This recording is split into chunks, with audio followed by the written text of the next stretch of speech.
ሰላም ለእናንተ ይሁን ተመልካቾቻችን፣ ይህ ሳምንታዊው ሕያው ምስክር የቴሌቪዥን ዝግጅታችን ነው። በተስፋ ብሮድካስቲንግ ኔትወርክ የምትከታተሉን፣ እንደዚሁም ደግሞ በሲኤምኤን ቴሌቪዥንና ሬዲዮ የዩቲዩብ አድራሻችን በምትከታተሉን በመላው ዓለም የምትገኙ ኢትዮጵያውያን፣ ኤርትራውያን እንኳን ለዚህ ቀን እግዚአብሔር አደረሰ ማለት እወዳለሁ።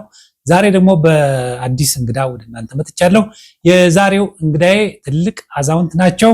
የህይወት ታሪካቸውን በተመለከተ የእግዚአብሔር ጣት የሚል መጽሐፍ ጽፈዋል። ምስክርነታቸውን የተወሰነ ደረጃ ስለሰማው እንግዲህ እንደተለመደው እኔ አብሬያችሁ ነው የሰዎችን ምስክርነት የምሰማው።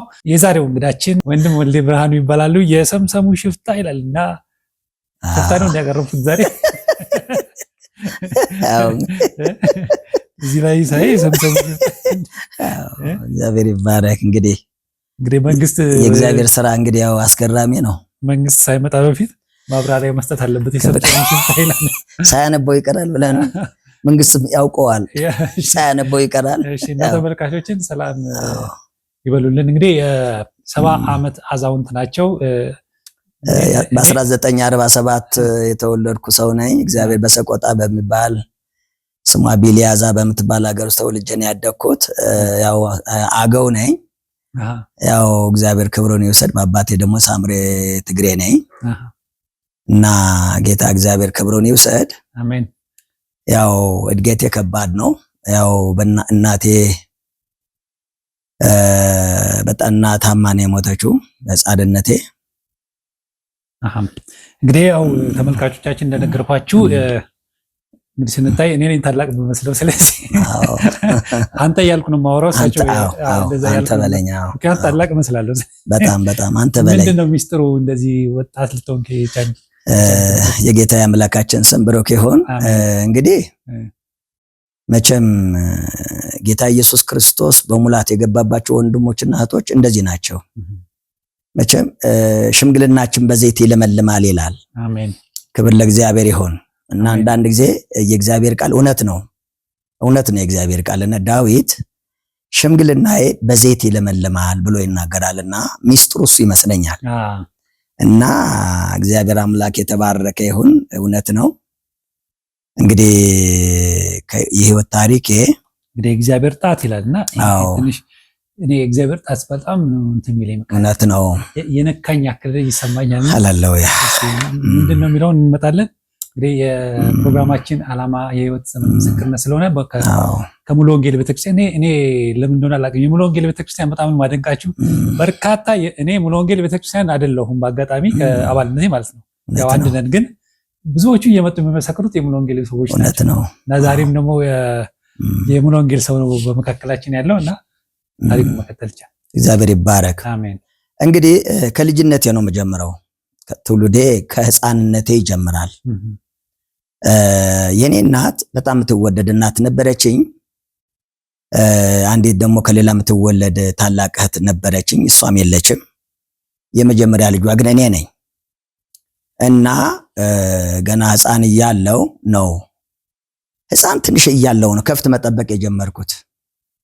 ከፍት እረኛ ነበርኩኝ። በጣም የሚገርመው እናቴን አድርቃይ በምትባል ከተማ ውስጥ ከፍት እየጠበቅኩ ነበር ምጦራት። ህፃን ነኝ ገና የ11 ዓመት ልጅ ወይም የ10 ዓመት ልጅ በሆን ነው። አገው ምድር ማለት ነው። አዎ። እና ካገው ምድር ያው ትንሽ ችግር ነበር ሀገራችን ላይ ድርቅ ነገር ስለነበረ እናቴ ይዛኝ ወደ ጸለምት ትሄዳለች። በጸለምት ምድር ላይ ህፃን ማለት ትግራይ ነው። ወደ ትግራይ በአማራና በትግራይ መካከል ያለ ነው። ነው። ከዛ በኋላ ህፃን ስለሆንኩ እኔን በህፃንነቴ ከፍት ቀጠረች እና ስለዚህ ከፍት እየጠበቁን ያው አላቀውም፣ የገንዘቡን ምንዛሬም አላቀውም። ያው በወር የሚገኘውን እሷ ናት የምትጠቀመው። እና በህፃንነቴ እናቴ በዛ ዘመን እንግዲህ እናንተ ተስብሻ ታውቁት ይሆናል እበጥ የሚባል በሽታ ነበረ። እግርን ያሳብጣል። በጣም ከባድ ነበርና እናቴ በዚያ ከዚህ ዓለም በሞት ትለያለች። እና ወንድም አላት ነጌ ይባላል። ወንድሟ ክፉ ነው። አሁን እዚህ ላይ ነው ዋናው፣ እንግዲህ እዚህ ላይ ነው ዋናው ነገር ምነግራችሁ። ከዛ እኔ ከፍት እየጠበቅኩ እሱ መጥቶ ተናዛለታለች። እና ምን ብላ ነው የምትናዘዘው? አንተ ነጌ አንተ ወንድሜ ብትሆን ክፉ ነህ ትለዋለች። ክፉ ነህ። ትንሿ ልጄ ወደ እኔ ትመጣለች፣ ልጄ ወልዴን ግን በሰማይ በምድር ለእግዚአብሔር ሰጠዋለሁ ትላለች። ግን እግዚአብሔርን ከፈራ ልጄን በጥንቃቄ ያዘው ብላ ለሱ ትሰጠዋለች ማለት ነው። ግን ልብ በሉ የ10 ምናምን ዓመት ልጅ ነው፣ ህፃን ልጅ ነው፣ ምንም አላውቅም። ከዛ ምን እያደረገ አሳደገኝ? እየቀጠቀጠ ነው ያሳደገኝ። እየቀጠቀጠ አደሯን በልቷት እንጀራ አልበላም። አባትህ የሉም ነበር? አባቴ ጥሏት ሂዷል። መጀመሪያው አዎ ጥሏት ሂዷል። እንግዲህ እናቴና አባቴ ሲገናኙ ምንድነው አባቴ ፍየል እረኛ ነበር። ወደኛ ሀገር ወደ ሰቆጣ ከሳምሬ ይመጣሉ። ከሳምሬ መተው እንግዲህ የኛ ሀገር ፍየል ከ100,000 በላይ እስከ ሚሊዮን ነው የሚሆነውና ይቀጠራሉ። መተው ተቀጥረው በፍየል ነው የሚቀጠሩት። ስለዚህ በ3 አንድ የሚባል አለ ወይም በ4 አንድ የሚባል በ2 አንድ የሚባል አለና ተቀጥሮ አባቴ የኔ ያጎቴን ፍየሎች ይጠብቃል ማለት ነው። እናቴ ደግሞ በዛ ጊዜ በጣም ጥሩ ቆንጆ ነበረች። በዛ ጊዜ ታቆንጆ ነው፣ ያው በእጅ ነው የሚፈጨው የነበረ በዛ ዘመን። ያው እንደ ዘመኑ ነገር አልነበረም። እኔም ደርሼበታል። እግዚአብሔር ይባርክ። ትደርስበታለህ። እና እየፈጨች በነበረ አንድ ጊዜ ስንቅ ሊወስድ ሲመጣ አይቷታል። በጣም ቆንጆ ናት። በጣም አሰፋች ወልዴ ትባላለች። ሲያያት ይጎመጃታል። ይጎመጃትና ምን ይሆንላል? አካባቢው ላይ ከፍት ይጠፋል። እንግዲህ ያው ግብረ ሸንጎ ተብሎ እንግዲህ ስብሰባ አለ አይደለን? በጥሩምባ ተደርገው ወደ ወንዝ ተወርዶ ግብረ ሸንጎ ተብሎ በግብረ ሸንጎ ሰው ሁሉ ወርዷል። እናቴ ብቻዋን ቀርታለች እዛ መንደር ላይ ወፍጮ እየፈጨች። ቀስ ብሎ መጥቶ እናቴን አባቴ ይደፍራታል። እንግዲህ እዚህ ላይ ነው ዋናው ነገር ያለውና ከዛ በኋላ ሲደፍራት ወደ ከሳት ሰው ሲመጣ እናቴ ወድቃለች። እናቴ ወድቃለች። በጣም ደም በደም ሆና ወድቃለች። ደንግጠዋል ቤተሰቦቿ፣ ወንድሞቿ፣ አጎቶቿ ጠቅላላ ደንግጠዋል። በዛ ጊዜ ዘመን ደግሞ ሕክምና የሚባል ነገር የለም። አዋቂ የሚባል ነገር አለ። አዋቂ ይመጣል። ይሁን እንግዲህ እንደዛው በለው እንግዲህ ያውና ቅጠላ ቅጠል ነው መድኃኒቱ። ቅጠላ ቅጠል ከበረሃ አምጥቶ እናቴን በዚያ አድርገው ያጥቧታል ይመስለኛል። ያጥቧታል። ራሷን ስታ የለን ያለችው ስታ ኋላ ራሷን ስታውቅ ትጠየቃለች። ማን ነው እንደዚህ ያደረገው ስትባል የሆነ ጥቁር ሰው ነው፣ ጸጉሩ ረጅም የሆነ ትልቅ ሰው ነው እንደዚህ አድርጌ ትላለች። አወቁት፣ ብርሃኑ ነው አሉ። ለካ ፍየሉን በገመገም አምጥቶ በአካባቢ ላይ መጥቶ አድርጎ ነው መጥቶ እንትን ያላትን። ከዛ እኔ ለካ ተጸንሻለሁ። ክፉ ስለነበረ ይሄ ታሪክ የምትሰማው ከእናቴ ነው። ከእናቴ ከወንድሞች ካጎቶቼ ነው የምሰማው። ስለዚህ ዛር አለበት። የዛር መንፈስ የሚባል ይሄ ጸጉሩ ትልቅ ነው እና ሚዶ ከዚህ ከጸጉሩ አይታጣም። ቅቤ በጣም ነው የሚቀባውና ለካ የዛር መንፈስ አለበት። አብሾ የሚባል በሽታ አለበት። ክፉ መንፈስ አለበትና ከዛ ሰጎ መጣ። እኔ ነኝ አለ። መንፈሱ ተነስቶበት እኮ እኔ ነኝ አለ። መንፈሱ እንትን አለበት የሚወሰድበት መስሎት እሷን የሚያስቀሩበት ይመስላል። መንፈሱ ተቆጣ። መንፈሱ ተቆጥቶ በቁጣ መጣ። ሰው ሁሉ ፈራ። አንዳንዱም ይወደቃል። ወድቀዋል። አንዳንዶቹ ሴቶች ወድቀዋል፣ ወንዶች ወድቀዋል። ከዛ በኋላ ሽማግሌዎች ተሰበሰቡ። እንግዲህ በሀገራችን ሽማግሌ በሽማግሌ ነው ሁሉ ነገር የሚያልቀው። ሽማግሌ ተሰበሰቡ። እንግዲህ ምን ይደረግ ሲባል አገባታለሁ አለ። ያው እንግዲህ ሽማግሌ ተሰበሰበ፣ ተቆረጠ፣ ነገር ዓለም ሁሉ አለቀ። በሬ ሁሉ ታረደ። አገባት። ሲያገባት ምን ይሆናል እንግዲህ ጎጆ የሚባል ነገር አለ። መሬት ቆርሶ ይሰጡታል። ጎጆ ምን ይባላል በእኛ ሀገር አጠራር? እንግዲህ ያው በሀገሩ አጠራር ነው የምናገረውና ወጀድ ይባላል። ከወጀዱ ተቆርጦ ይሰጠዋል ለሱ ማለት ነው። ከዛ እሱን ያጥረዋል። ለከፍቶችም ለሱ ለመኖሪያ ማድረጉ ያጥረዋል ማለት ነው። ከዛ አጥሮ ገባ ማለት ነው። እናቴን አገባት። ፍየሉ መጠበቅ ተው ማለት ነው። ሲያገባት የሚገርማችሁ ነገር ምንም ያህል ጊዜ ከእናቴ ጋር አልቆየም። ነፍሰ ጡር ናት። እየገፋ መጥቷል ሆዷ። እኔ ያው ልወለድ ነው ማለት ነው። አብሾ ይነሳበታል። ለካ ጎረቤቱ ጓደኛ ይሁን የሱ ጓደኛ ምን ያደርጋል እንግዲህ በእኛ ሀገር አጥር እንዲህ ከጓሮ ወደዚህ ፈንቅሎ ወደዚህ ያመጣዋል ይመስለኛል። ድንበር ትንሽ ድንበር እንዴት ነው ገፍቶ ተክሏል። አዎ የኔው አባት አይቶ ማን ነው መሬቴን የደፈረው ብሎ ሲያይ አይ እከሌ ነው ይባላል። እከሌ ነው እንደዚህ ያደረገው ሲባል እከሌ 12 ጥማድ በሬ አለው። 12 ጥማድ በሬ በጣም አለውና ገበሬም አለው። በነገራችን ደስ የሚለው በእኛ ሀገር ሴት አትገደልም። ሴት አትገደልም። ደስ ከሚለኝ አንዱ ነገር ወንድን ለይተው ነው የሚገሉት እንጂ ሴቶችን አይገሉም። ደም መቃባት የሚባለው ነገር አሁን በዚህ በሰሜን ሸዋ ላይ አሁን ሴቶችን ይገላሉ። ይሄ በጣም ብላሽ ነው። እኔ በጣም ነፍሴ አሁን የባለቤት ሀገር እንደዚህ አይነት አገር ነውና ሴቶችን በእኛ ሀገር አይገሉምና ከዛ ባልሽ የታለ ባሌ የለም ትለዋለች። ለካ አይለቀኝም ብሎ ሰውየው ብርሃኑ ይታወቃል። አይለቀኝም ብሎ ለካ ቦታ ለቆ ጠፍቷል። ሰውየው ሲፈልግ በሮቹ ያሉበት ሀገር ይሄዳል። በሮቹ በረሃ ላይ ነው ያሉት። ሄዶ ትልልቅ ገደል ነው እንግዲህ የሰሜን ገደል መቼም ያው ተስሽ ታውቀዋለህ። ትልልቅ ገደል ነው ያለው። ገደል ላይ ቋንጃችን እየቆረጠ አንድ በሬ ሳይቀር ገደል ይለቃቸዋል። ገደል ሰዶ መጣ። ገበሬው በሮችን ሊያይ ሲሄድ በሮቹ የሉ። በስንተኛው ቀን አሞራ ይዞራል። እንግዲህ ያው ጥንብ ባለበት አይደል የሚባለው አሞራ ይዞራል ማለት ነው። ሰቆመ እኔ ነኝ የለቀኳቸው አለ።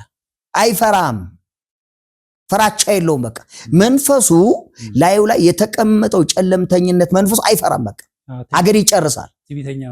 የትቢት መንፈስ እግዚአብሔር ይስጥህ እና ትቢተኛ መንፈስ ነው ላዩ ላይ ያለው። ከዛ እናቴን ጥሎ ይጠፋል። ገና ጫጉላ ገና ህፃን ገና አራስነት ላይ ጥሏት ይጠፋል። እና ያሳዝናልና ይሄ ልቤ ያዝናል። ይሄን ሳስበው ጥሏት ይጠፋል። የለም ያው በወገን መካከል ነው ያለችው፣ በወንድሞቿ መካከል ነው ያለችው። ደም ያኛው ሰው ይገለኛል ብሎ አይደለም መንፈሱ አይፈራም አልኩ። መንፈሱ ነው። ማን ፈርቶስ ማን ነክቶት? ታዲያ ወዴት ሄዱ? ወደ ጸለምት ተነስቶ ሄደ። ጸለምት ወደሚባል ሀገር ሄደ። ደግሞ ምንድነው ተስፍሽ አቦጀዴ ነው የሚያለብሰው። አቦጀዴ ቁምጣ ነው የሚያለብሰው እንጂ ደህና ልብስ ማድረግ ያለው ልብስ አያለብሰው። እንደገና ደግሞ በቅቤ የጠገበ ልብስ ነው የሚያለብሰው። ቅቤው ፈሶ ካልጠቆረ መንፈሱ ይቆጣል። እና ጥሏት ሄደ። እንዴት እንደሄደ ማያውቀው መንፈሱ ነው የሚወስደው። በሮ ይሄድ ሂዶ በቃ እዛ ሂዶ ነው የሚወድቀው በቃ። እና እያለ እናቴ ያው እንደምንም ብላ ከወንድሞቿም ጋር ሆና ጡቷን እያጠባች ለተወሰነ ጊዜ አሳደገች። እዚያው መዳህ ሲጀምር ያው እያወቅሁ ስመጣ እናቴ ሹሩባ ሰሪ ነበረች። የወንድሞቿን ገንዘብ አትፈልግም። አገሩ ከባድ ህዝብ አልፈልግም ነው የምትለው። እኔ ከናንተ አንድ ልጄን በእናንተ ገንዘብ አላሳድግም እያለች ሹሩባዋን እየሰራች ያው በዛ ዘመን ደግሞ ያው ታውቃለህ ገንዘቡ በሳንቲም ቤት ነው። ጥሩ ነው ገንዘቡ 50 ሳንቲም በጣም ለወር ትበላለህ፣ 20 ሳንቲም በጣም ብዙ ብር ነው እያለች እኔን ያው እንትን ተለቅ እና ከዛ ደግሞ በተዘዋዋሪ መጥቶ ለካ እንዴት እንደመጣ ይታወቅ። ምን ልጅ ነኝ መጥቶ ለካ አብሯት ተኝቷል። አንዲት ትንሽ ልጅ ደግሞ ትጸንሳለች። መንፈሱ ነው ነገሩ። እናቴም አላት ዛር መንፈሱና መንፈሱ ይተዋወቃሉ። እናቴ ስትበሳጭ የሆነ የምትጠራው ነገር አለ። ትጠራዋለች የሆነ ነገር ብቻ አለ እኔ አሁን እንዲህ ብዬ ልነግርህ አልችልም። የምትጠራው ነገር አለና ወዲያው ይመጣል። እሱ ማን ይመጣል? ባሏ ይመጣል። በመንፈስ ይጠራራሉ። መንፈሳቸው የማያስማማቸው መንፈሱ ነው። ተስፍሽ መንፈሱ እናቴ ላይ ያለው መንፈስ የተለየ እሱ ጋር ያለው መንፈስ የሚገብር ነው። የሚማጣ ነው እሱ ላይ ያለውና ከዛ መጥቶ ተገናኝቷት ጸንሳለች። እንዴት እንደመጣም ሰው ያውቀው፣ እንዴት እንደተገናኛትም ሰው ያውቀው። መንፈሱ ሲነሳ መጥቶ እኮ ደፈረኝ ይላል እና ተወለደች፣ አረባች፣ በስስት ሞተች እና ከዛው ነው ያደኩ መጣው ያው ሹሩባ እየሰራች አሳደገች ማለት። ከዛ ድርቅ ነገር መጥቷል። የዛን ጊዜ ጥሩ ያልሆነ ድርቅ ነበረ። ይዛኝ ጸለምት ትሄዳለች። ትንሿ ሞተች። እኔን ይዛ ወደ ጸለምት ትሄዳለች። ጸለምት ከተማ ላይ ሁና በደህንነቷ እንጨት እየተሸከመች ነበር የምታሳድገኝ። እኔን እንጨት ትሸከማለች፣ በረሃ ሄዳ እንጨት ትሸከማለች። እናቴ የተለከፈችው የዛን ጊዜ ነው። ሰው የላትም፣ ቸኛ ናት። ይሄን ስልህ ልቤ ይነካል። ይሄን ስልህ እናት ናት እኮ እናቴ እንዴት እንዳሳደገችኝ ውስጤ ያውቃል። ሕፃንም ብሆን ይገባኛል። ከልጅነቴ የልጅ አዋቂ ሆኜ ነው ያደግኩት። ያው በዛ ጊዜ ተለከፈች፣ ታመመችብኝ። ቅድም እንዳልኩህ እያደኩ መጣሁ። የ8 ዓመት የ9 ዓመት እየሆንኩ እዛው ዝም ጥጃ እመልሳለሁ፣ ጥጆችን እመልሳለሁ። የከተማ ሰው ጥሩ ነው፣ ለእናቴ ገንዘብ ይሰጧታል እያልኩ እያደኩ መጣሁ። 10 ዓመት እንደዚህ ሰውን ከፍት ጥበቃ ተቀጠርኩ። ከፍት ጥበቃ ስቀጠር ያው ታመመችብኝ እናቴ። በዛ ወቅት ላይ አረፈች ማለት ነው። 9 ዓመት አዎ 10 ዓመት ምናምን ሆነ። አዎ አረፈችና ከዛ እኔ እናቴ እንደሞተች አልነገሩኝም። አንድ ላይ አልነበራችሁ ማን ቤት? እኔ ከፍት ጠባቂ ነኝ። እኔ ከሌላ እዛ ነው ማድረው፣ እዛ እየጠበቅኩ ነው፣ እዛ ነው ማድረው። ምናልባት ቅዳሜ እሁድ እመጣለሁ እሷ ላያት እንጂ አልመጣም። ያው ታማብኛለች፣ አጎቶች መተዋል። ተናዛለች። አንተ ክፉ ነህ፣ ልጄን ለአንተ አልሰጥህም። ይገርምሃል፣ እውነት ነው። እናቴ ምን እንደነበረች ማላቅ፣ እቺ ሴትዮ አማኝ ነበረች እላለሁ፣ እቺ ሰው ጌታን ታውቅ ነበር እላለሁኝ አንዳንዴ። ያው እንግዲህ በዛ ጊዜ አማኞች ነበሯ፣ ከተማ ውስጥ አይጠፉ። ግን መንፈሱ አለቀቃቸውም። መንፈሱም አንድ ነው፣ ግን ንግግሯ ከባድ ነው እና ስመጣ ሸሸጉኝ። እናቴ ወዴት አለች ስል አለች ነው የሚሉኝ። እኔ ገባኝ፣ አለቀስኩ። ይዞኝ ወደ ሀገር ቤት ሄደ ማለት ነው። ወደዚህ ትውልድ ሀገሬ ቢሊያዛ ወደሚባለው ይዞኝ መጣ። ከዛ አንድ ብዬ ሕፃን ልጅ ሁኜ ፍየል ነው መጠበቅ የጀመርኩት። ቋጥኝ ለቋጥኝ አደኩኝ። ሚስቱ ክፉ ናት፣ የራስ ሰጠኝ በቃ። ለሱ ምንድነው የምትለው? በልቷል ትላለች። አልሰጠችኝም። በልቷል ትላለች። አልበላውም። ከኔ ውሻ ክብር ነበረው። ከኔ ይልቅ ፍየል የሚጠብቀው ውሻ ክብር ነበረው። ምንድነው ውሻው? የእህል መጨረሻ የተቀጠቀጠ የእህሉን መጨረሻ እህሉ ሁሉ ተነፍቶ ግርዱ ታውቃለህ? ግርዱ እሱ ይጋገርለታል ውሻው እንዳይርበው። ይሄንን ለውሻው ስጠው ተብዬ እሰጣለሁ። እኔ ነኝ የምሰጠው። ያንን አብሬ እበላለሁ። ምግብ አይደለም፣ አብሬ እበላለሁ። ያንን መቼም ነፍሴን ለማኖር ብዬ ግን ምግብ አይልም። ሐሰር ነው የሚለው። ሐሰር ይላል እና እህል ሳጣ በፍየሎችና በእኔ መካከል እኩል ነገር ሆነ። እንደ ፍየሎች አብሬ ሳር መብላት ጀመርኩ።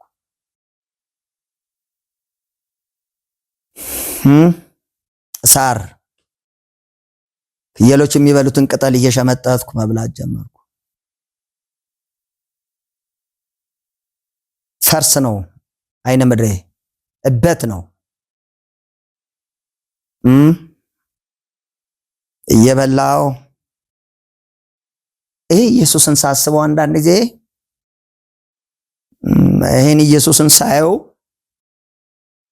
ምን እንደምለው አላውቅም። ይሄ ኢየሱስ የሚባለው አምላክ አላውቅም።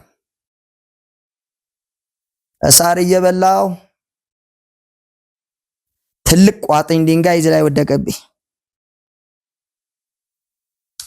በጣም ትልቅ ቋጥኝ ድንጋይ ነው። እንደ እንስሳ ነው የሚሄደው። አስተሳሰቤ ሁሉ እንስሳ። ሳር የሚበላ ምንድን ነው የሚያስበው?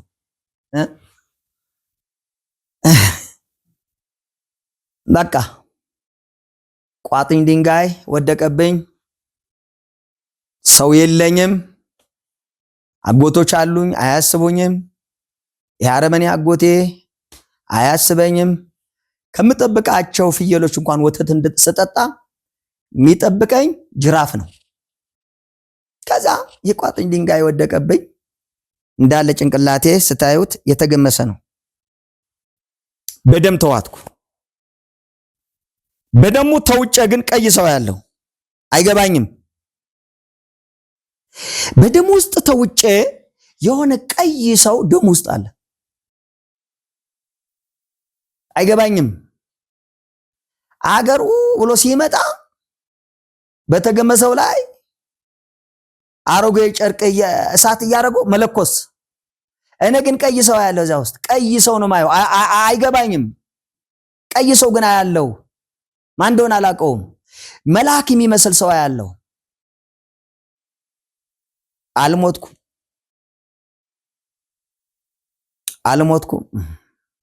ቁስሌ ሳያገግም በጅራፍ ይገርፈ ጀመረ። ለምን ጥሩ ነው። ለኔም ጥያቄ ነው ተስፍሽ፣ ለኔም ጥያቄ ነው።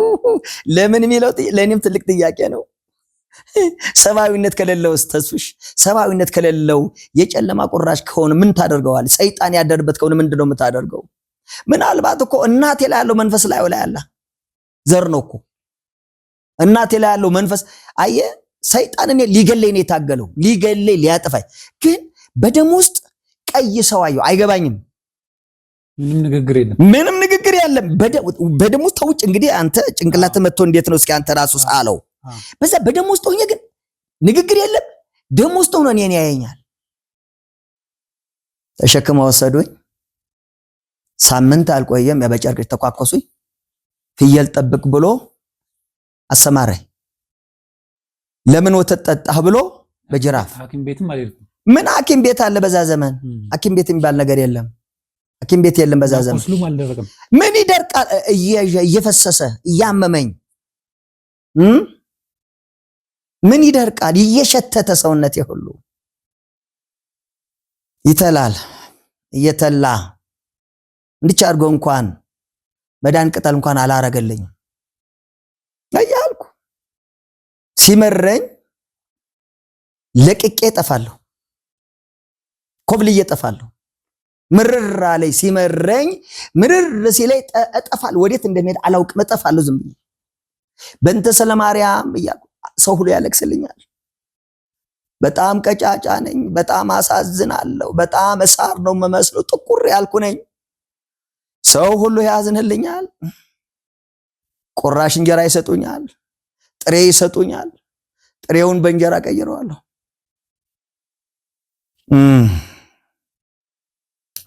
ለካ ሳላውቀው ያሳድገኝ ነበር። እኔ ሳላውቀው በመከራዎቼ ሁሉ አብሮ ይካፈል ነበር። ለካ ይሄ ነው ከባድ ነው ምስክርነት ያልኩት። ለካ አብሮ ይሄድ ነበር። ተከታትሎ ያንቀኝ ነበር። እንደገና አንጠልጥሎኝ እግዚኦ መሐረ ክርስቶስ እያለ ሰው ሁሉ ይዞኝ ወደ ቤት አጎቴ። ከዛ ደግሞ ቀንጣፋ ሾህ የሚባል አለ። መቼም ተስፍሽ ወደ በረሃ ሄደ ከሆነ ቀንጣፋ የሚባል ሾህ አለ። እንደዚህ በዚያ ሰውነቴ ራቆቴን ቆዳ ሊጦ ነው የምለብሰው፣ ልብስ አይደለም የለበስኩት ቆዳ ነገር ነው። ያ ቀንጣፋ በዚህ በሊጦ እያለፈ ሰውነቴን ያነሳዋል ያነሳዋል። ሰውነቴ ይነሳል። ከዛ ደግሞ ይሄን ሬት ብላ ይለኛል። ሬቱን ያበላኛል። ሬት ታውቃለህ? ሬት ታውቃለህ? ሬት አሁን አዳሜ ኢትዮጵያ ሕዝብ ሬት ቅባት ነው እያለ ይቀባል። እሱ ሬት ይባላል። መራራ ነው ለመብላት እጅግ ለመኖር ስለበላለው እንዴት እንደሚመር ወጣ ይወረውረኛል። ቆራስ ሰጠሽው ሲል ሰጥቼዋለሁ። አፈር ብላ ብላ ነው መሰጠኝ እንደዚህ እና ምርር አለኝ፣ መረረኝ። እሷ ልጆች አሏት፣ ሌላ አሏት። ልነግርህ ነው ወዳጅ፣ ልነግርህ እኮ ነው። አይ አንተ ልነግርህ እኮ ነው። የሱንም ልነግርህ ነው፣ የሷን ልነግርህ እኮ ነው። ተስፍሽ ሰው አትበድል፣ ሰው እንዳትበድል የኔ ወንድም። በዘመኑ ሁሉ መልካም ሰው ሆነ ወደ ጌታ ሂድ። እመርቅሃለሁ በዚህ ምርቃት የኔ ወንድም። ልጆች ይባረኩ። አሜን።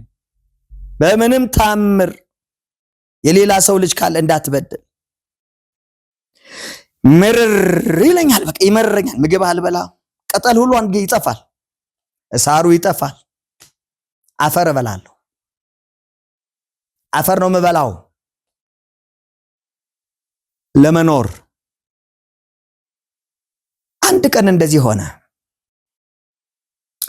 ለካ ተከታትሎኛል። መረረኛ እየተከታተለኝ ነው። ለካ ዝንጀሮ የማይገባበት ገደል ውስጥ ዥው ብዬ ገባሁ። ጭላዳ ዝንጀሮ አይገባበትም ገደሉ። ታች ከላይ የሚወድቀው ቋጥኝ ድንጋይ የሚፈለጥበት ነው። አጥንትህ አይገኝም፣ አጥንትህ አይገኝም። እንዴት ብዬ እንደገባሁ አላውቅም። አለ ከጉዳ ውጪ ብሎ ማንባሩቅ ጀመረ። ነገ ስራን ይክፈል ኪዳነ ምሕረት ድፍተት አድርግ እያሉ ይናገራሉ። የድሃ ልጅ የድሃው ልትገለው ይሄን ድሃ በቃ በእርግማን ተሸክመን ሰውየው አባ የአገር እርግማን የተሸከመ እንደነገ የለ። የአገር እርግማን አጎቶች የመጡ ወሩሮ ሊጥሉ ታሰቡ። ግን እንዴት ተውሉ? መንፈስ ነው፣ አጋንንት እኮ ነው። እንዴት እንደገደ በቃ ያለ ገደሉ ገብቼ እንዴት እመረቅጠው ድንጋይ ይፈርሳል። እኔ አሁን ብትጠይቀኝ በዚህ እኔም ግራይ እንዴት ነው የዛ ገደል ውስጥ እኔ ሳይሆን ይሰቀጥተኛል ብዬ አላየው። እዚህ ነበር የገባሁት አይው ይሉኛል። እኮ ነው አንተ የነበርኩ ይሉኛል። ይሰቀጥተኛል። ከዛ እንደምን ማገር ተሰብስቦ መጣ።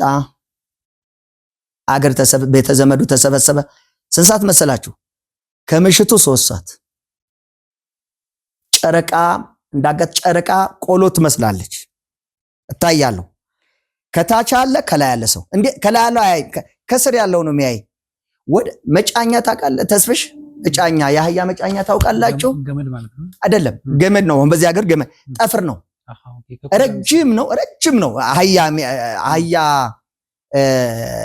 የገጠር ሀገር ሄደ ከሆነ የሚጫንበት ትልልቅ እንትን የሚጫንበት ነው። እዚህ ጋር እንያዘውና የረፍት ሰዓታችን ስለዚህ ጌታ ይባርክህ። ረፍት አድርገን እንመለሳለን። ተመልካቾቻችን እየተከታተላችሁ የምትገኙት የሲኤምኤን ቴሌቪዥን ያው ምስክር ነው። ለመስማት በጣም የሚከብድ ምስክርነት ነው። በእውነት ሰው ልጅ እንደዚህ አይነት ነገር ውስጥ ያልፋል። በእውነት እዚህ ውስጥም ያሉ ሰዎች ይኖራሉ። ለማንኛውም ምን ሆነ ቀጥሎ ከረፍት በኋላ እንመለሳለን። ባላችሁበት